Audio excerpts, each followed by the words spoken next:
ગઈકાલ તારીખ 30/9/2024ના રોજ પાટણ જિલ્લાના સરસ્વતી તાલુકા ચાણસ્મા અને પાટણના ખેડૂતો દ્વારા 165 kV ડબલ સર્કિટ ટ્રાન્સમિશન લાઇનના નિર્માણ કાર્યમાં ખેતીની જંત્રીની જગ્યાએ હાલના બજાર ભાવ મળે તેવી કલેક્ટર સમક્ષ રજૂઆત કરવામાં આવી હતી।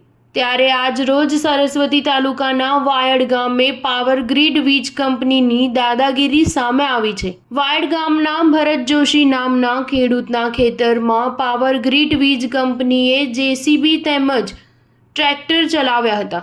પોતાનો તૈયાર ઊભો પાક બચાવવા ખેડૂત પરિવારની મહિલાઓ બે હાથ જોડી આજીજી કરતી રહી, છતાં પણ કંપની માની નહીં। Star news 7 Patan.